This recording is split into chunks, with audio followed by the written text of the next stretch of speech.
आज हम real truth बात करने वाले हैं, बोला जाए तो रियलिटी बताने वाले हैं। यदि आपका भी सक्सेसफुल का मील आ गया है, तो भई अब बात करते हैं टोटल खर्चे की। इम्पोर्टेंट चीज़ कि हमें यूके में जॉब मिलेगी या नहीं मिलेगी। Hello friends, welcome back to our channel UK की लाइव ब्लॉग्स। तो आई होप आप लोग सब सही हो गए। मैं भी एकदम फंटेस्टिक हूँ। My name is Divyani Gupta और आज की वीडियो में बात करने वाले हैं यू वीजा 2025 के बारे में। क्योंकि काफ़ी लोगों के कमेंट आ रहे थे कि मैम हमारा सक्सेसफुल का मेल आ गया है, तो अब हम यूके जाएंगे तो हमें कितना खर्चा देना पड़ेगा। यस, तो आज हम इस वीडियो में डिस्कस करने वाले हैं कि भाई अपडेट्स क्या आए हैं। यदि यूके वीजा अप्लाई करने के लिए सोच रहे हो तो ये जान लेना आपके लिए ज़्यादा ज़रूरी है कि भाई लेटेस्ट अपडेट आया क्या है, साथ ही साथ टोटल कितना खर्चा आ जाएगा इंडिया से लेकर यूके तक का, भाई और मंथली पे हमें कितना करना पड़ेगा यूके में रहने के लिए। उससे भी इम्पोर्टेंट चीज़ कि हमें जॉब मिलेगी या नहीं मिलेगी, मिलेगी तो हम कहाँ-कहाँ जॉब कर सकते हैं, हम कितना अर्न कर सकते हैं जिससे हम यूके में अच्छे से रह सकें, घूम सकें और साथ ही साथ पैसा भी सेव कर सकें। इस वीडियो में हम बहुत सारे डाउट्स क्लियर करने वाले हैं। यदि आप भी सोच रहे हो वीज़ा अप्लाई करने के लिए, तो ये जान लेना आपके लिए बहुत ज़्यादा ज़रूरी है कि आपका टोटल कितना खर्चा आ जाएगा। चलिए स्टार्ट करते हैं। उससे पहले यदि हमारी वीडियो अच्छी लगी तो लाइक करना, शेयर करना, सब्सक्राइब करना हमारे चैनल। ऑल्सो कोई भी डाउट हो तो आप मुझे कमेंट करके पूछ सकते हो या मुझे व्हाट्सएप पे कनेक्ट कर सकते हो। मैं आपको वहाँ भी आंसर दे दूँगी या आप मुझे व्हाट्सएप ग्रुप में भी जॉइन कर सकते हो, वहाँ भी आपको लेटेस्ट अपडेट मिलता रहेगा। चलिए स्टार्ट करते हैं बिना किसी टाइम वेस्टिंग के। सबसे पहले हम बात करते हैं कि भैया आपको यदि यूटिलिटी वीज़ा का फॉर्म फिल करना है तो उसकी क्राइटेरिया क्या है, बोला जाए रिक्वायरमेंट क्या है। पहली चीज़ तो ये कि भई आपकी एज है जो 18 प्लस 13 के अंदर होनी चाहिए। सेकंड चीज़ ये कि भई आप इंडियन सिटीज़न होने चाहिए। बोला जाए आपके पास इंडियन पासपोर्ट होना चाहिए। थर्ड ये कि आपके अकाउंट में ढाई से 3 लाख रुपए होने चाहिए, वो भी 28 डेज़ के अंदर। ये बहुत ही ज़्यादा इम्पोर्टेंट है। और उससे भी इम्पोर्टेंट चीज़ कि भई आप ना तो अपने डिपेंडेंट को लेके आ सकते हो, ना अपने चिल्ड्रंस को लेके आ सकते हो। ये चीज़ बिल्कुल ध्यान रखो। काफ़ी लोग कह रहे थे कि मैम यदि मैं अपनी वाइफ़ को लेके आना चाहता हूँ तो लेके आ सकते हो? तो नहीं, आप बिल्कुल लेके नहीं आ सकते हो। ये 4 चीज़ें जो आपको होना चाहिए, उसके बाद ही आप वीज़ा के लिए अप्लाई कर सकते हो। अब बात करते हैं सबसे इम्पोर्टेंट टॉपिक पे, बोला जाए टोटल फीस और मंथली कितना हमें पे करना होगा यूके में रहने के लिए, वो भी रेंट, फूड, ग्रोसरी, ट्रांसपोर्ट, सारी चीज़ों पे हम डिस्कस करने वाले हैं। चलिए स्टार्ट करते हैं।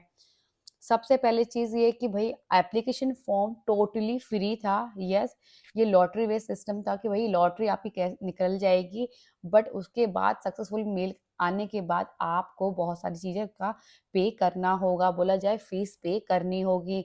पहली चीज़ ये, आपको वीज़ा की फीस पे करनी होगी 32,000 इंडियन करेंसी के अकॉर्डिंग। हेल्थ सब चार्ज के बारे में बात करते हैं तो भई आपको पे करना होगा कि भई हेल्थ सब चार्ज यूके की कंपल्सरी है। आपको यदि कोई भी 2 साल के अंदर कोई भी प्रॉब्लम होती है तो आप एनएचएस में दिखा सकते हो, बोला जाए हॉस्पिटल में आप दिखा सकते हो, वो भी टोटल फ्री। तो आपका इंश्योरेंस होना चाहिए। तो आपको एटलीस्ट 1.5 लाख के आस-पास आपको पे करना होगा, वो भी हेल्थ सब चार्ज पूरे 2 साल के लिए। तो वीज़ा की फीस और हेल्थ सब चार्ज मिला के हुआ 1.5 से 2 लाख के बीच में। उसके बाद आपको और कितना पैसा देना पड़ेगा, तो मैं आपको बताऊँ, आप जब टीबी टेस्ट के लिए जाओगे तो आपको एप्रॉक्स 2 से ढाई हज़ार रुपए, या हो सकता है कभी-कभी कुछ हॉस्पिटल में थोड़ा-सा महँगा भी होता है तो 3 से 4 हज़ार रुपए पे करना होता है। तो एप्रॉक्स लेके चलते हैं 3000 पे आपको वहाँ करना होगा जब आप टीबी टेस्ट सर्टिफिकेट के लिए जाओगे। उसके बाद बात करते हैं, आपके अकाउंट में 3 लाख रुपए होने ही चाहिए।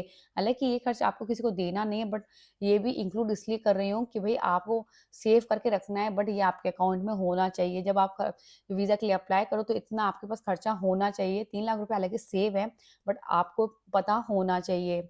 उसके बाद बात करते हैं फ्लाइट का। तो भई फ्लाइट का खर्चा भी आपको पे करना पड़ेगा। वन टाइम यदि आप इंडिया से यूके आते हो और आप अर्ली करा लेते हो और सस्ती से सस्ती कराते हो, तो भी आपको 50,000 से 60,000 के बीच में अप्रॉक्स आपको सबको पे करना होगा।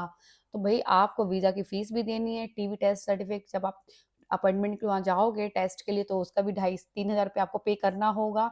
आपको ढाई लाख रुपए भी, सॉरी, 3 लाख रुपए आपके अकाउंट में होने चाहिए। और उसके बाद आपको फ्लाइट के भी खर्चा देना पड़ेगा जो कि 60,000 या 50-60 हज़ार के आस-पास वो पड़ जाएगा। उसके बाद आप यदि यूके आ रहे हो तो भई आपको रहने के लिए भी कुछ ना कुछ चाहिए होगा। जब आप यूके रहोगे तो कम से कम आपको फर्स्ट मंथ आपको किसी होटल में या आप एयरबीएनबी लेते हो तो भी होटल आपका थोड़ा ज़्यादा कॉस्टली पड़ेगा। आप यदि एयरबीएनबी लेते हो वो भी आपको सस्ता पड़ जाएगा, मगर फिर भी आप 1 महीने का मान के चलना 1 लाख रुपए आपको पे करना होगा एप्रॉक्स। यदि आप होटल में जाते हो तो आपको 1.5 से 2 लाख रुपए भी पे करना होगा, वो भी मंथली। तो वही आपको रेंट हो गया। अब बात आती है ग्रोसरी की। यदि आप इंडिया में यूके आए हो तो भाई कुछ खाना-पीना भी खाओगे और कुछ सामान लेके भी आओगे, तो वो तो आपको थोड़ा-सा रीज़नेबल पड़ जाएगा, समथिंग समथिंग आप बोलो 200 से 300 पाउंड के आस-पास आपको मंथली आराम से खर्चा उसमें आ जाएगा ग्रोसरी में। उसके बाद बात करते हैं आपके ट्रांसपोर्ट की। यदि आप लंदन में आते हो या किसी भी कंट्री में आते हो यूके में, चाहे स्कॉटलैंड में आओ, चाहे वेल्स में आओ, नॉर्थर्न आयरलैंड में आओ या इंग्लैंड में, तो भाई जो चार्ज होगा ट्रैवल का वो काफ़ी ज़्यादा महँगा होता है, क्योंकि भाई यहाँ ट्रेन के टिकट जो है बहुत ही ज़्यादा एक्सपेंसिव है। हाँ, सोशल जैसे कि पब्लिक ट्रांसपोर्ट जैसे कि बस है, वहाँ आपको बहुत सस्ता पड़ जाएगा, बट ट्रेन के टिकट्स बहुत ही ज़्यादा महँगे होते हैं। तो उसका भी हम मंथली मान के चलो 150 से 200 पाउंड के आस-पास वो भी आपका आ जाएगा। तो भई आपका टोटल खर्चा वीज़ा की फ़ीस, टिकट, हेल्थ सब चार्ज, टीबी टेस्ट का जो आप सर्ट वो करवाओगे टेस्ट उसका चार्ज, फ्लाइट का टाइ चार्ज और होटल में रुकने का चार्ज, सारा टोटल करके चलें तो आपको एप्रॉक्स 5 से 6 लाख रुपए पे करना होगा। तो वही बोला जाए तो आपको 2 साल के लिए वीज़ा की फ़ीस और 1 से 2 महीने यदि आपको घर नहीं मिलता है, तो आपको 1 से 2 महीने आपको होटल का खर्चा भी देना पड़ेगा। यदि आप एयरबीएनबी लेते हो तो आपका 1 लाख के आस-पास आ जाएगा। यदि होटल में लेते हो तो आपका 2 से 3 लाख रुपए भी आराम से आ सकता है। वो आप पे डिपेंड करता है कि आपको कितना अच्छा होटल चाहिए। और उसके अलावा आपको फ्लाइट का टिकट भी देना पड़ेगा। तो टोटल खर्चे की बात करते हैं तो आपको 5 से 6 लाख रुपए आपको पे करना होगा।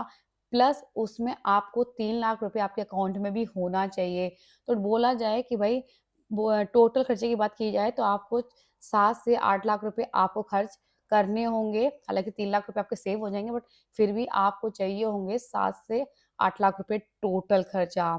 और उसके बाद यदि आपको घर मिल जाता है यूके में रेंट से रहने के लिए, यदि आप शेयर में रहते हो तो आपको 600 पाउंड के आस-पास आ जाएगा। तो बोले इंडियन करेंसी की अगर बात की जाए तो आपको, यदि आप लंदन में रहते हो तो आपका 800 से 1000 पाउंड शेयर में मिल जाएगा।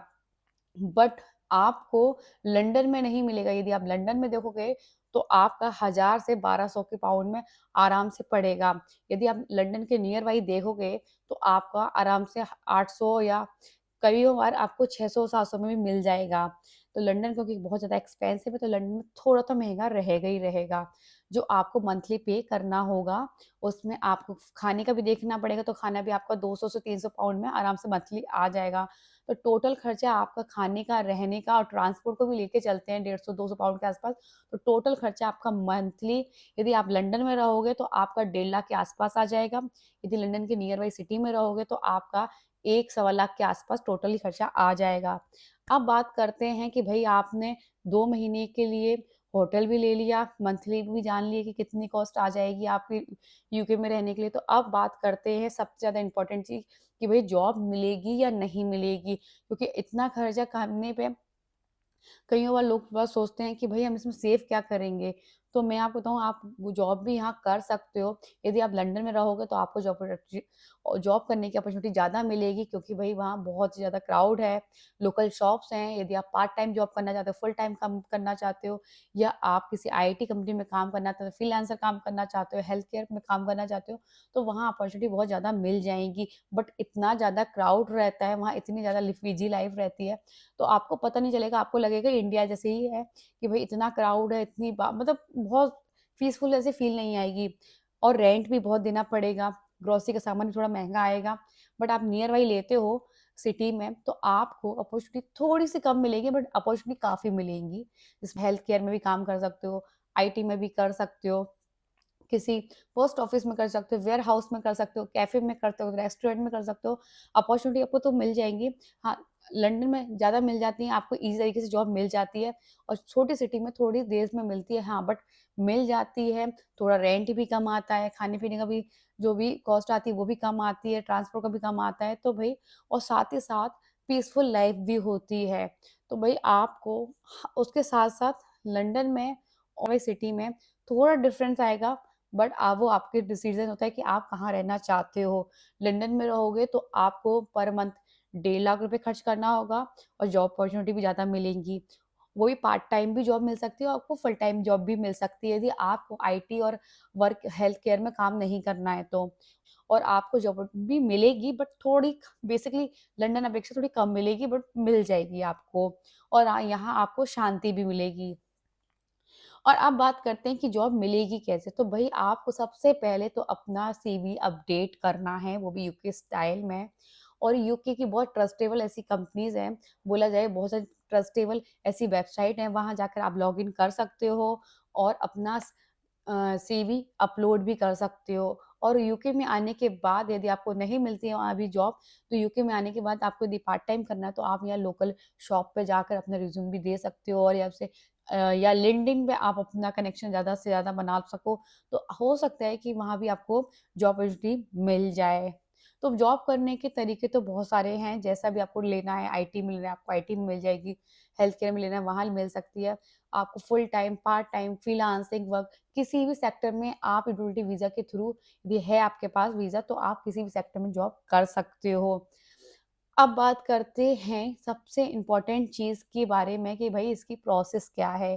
तो मैंने आपको ऑलरेडी बता रखे हैं कि भई प्रोसेस की बहुत ही ज़्यादा सिंपल है, बस आपको यूटिलिटी वीज़ा में सिलेक्ट होना पड़ता है, यदि आप सिलेक्ट हो जाते हो तो फिर आपको वीज़ा के लिए अप्लाई करना है।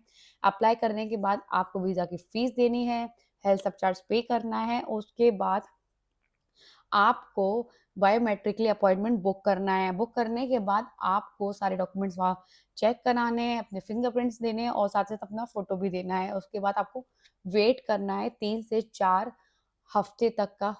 उसके बाद आपका वीज़ा अप्रूव हो जाएगा और फिर आपको यूके की टिकट्स करा के यूके आप आ सकते हो।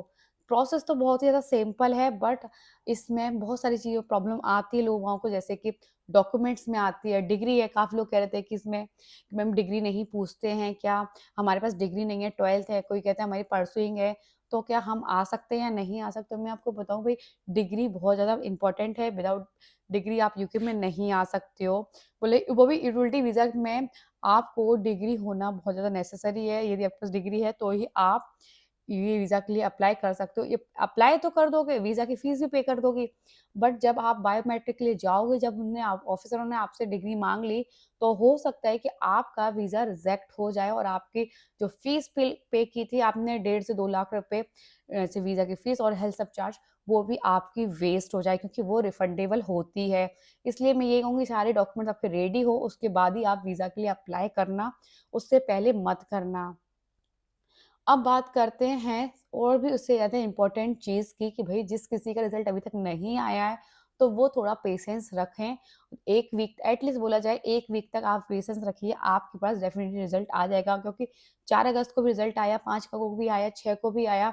तो भई जिस किसी का नहीं आया है क्योंकि ये रोलिंग बेस सिस्टम है, तो ये भई कुछ टुकड़ों में आएगा, कुछ का पहले आएगा, कुछ का बाद में आएगा। और ऐसा नहीं है कि यदि रिज़ल्ट नहीं आया तो आप रिजेक्ट हो गए, ऐसा बिल्कुल भी नहीं है। बस आपको पेशेंस रखना है, हो सकता है कि थोड़ी देर बाद आपका रिज़ल्ट आ जाए, हो सकता है 1 वीक के अंदर आ जाए, तो बस आपको पेशेंस रखना है और यदि आपका सक्सेसफुल का मेल नहीं आ पाता है, तो कोई बात नहीं, आप नेक्स्ट टाइम अगेन ट्राई करना 2026 में जनवरी में जब ये फॉर्म अगेन आएँगे, जब आप अप्लाई कर सकते हो। बस आप उससे पहले यदि आपको लेटेस्ट अपडेट जानना है, तो आप मुझे सब्सक्राइब कर लेना मेरे चैनल को, जिसको आपको लेटेस्ट अपडेट मिलता रहेगा या आप मुझे व्हाट्सएप पे भी कनेक्ट कर सकते हो या व्हाट्सएप ग्रुप पे भी, वहाँ भी आपको लेटेस्ट अपडेट मिलते रहेंगे। आई होप आपको ये वीडियो बहुत ही ज़्यादा यूज़फुल लगी हो। यदि हमारी वीडियो अच्छी लगी तो लाइक करना, शेयर करना, सब्सक्राइब करना हमारा चैनल। ऑल्सो कोई भी डाउट हो तो आप मुझे कमेंट करके बता सकते हो या पूछ सकते हो या आप मुझे व्हाट्सएप भी कनेक्ट कर सकते हो। आपको डिस्क्रिप्शन में मेरा नंबर मिल जाएगा या आपको हाइलाइट हो रहा होगा डिस्प्ले पे, आप वहाँ से भी ले सकते हो। उससे भी इम्पोर्टेंट चीज़ यदि आपको लेटेस्ट अपडेट जानना है तो मेरे को व्हाट्सएप ग्रुप पे जॉइन कर सकते हैं। चलिए मिलते हैं नेक्स्ट वीडियो के साथ।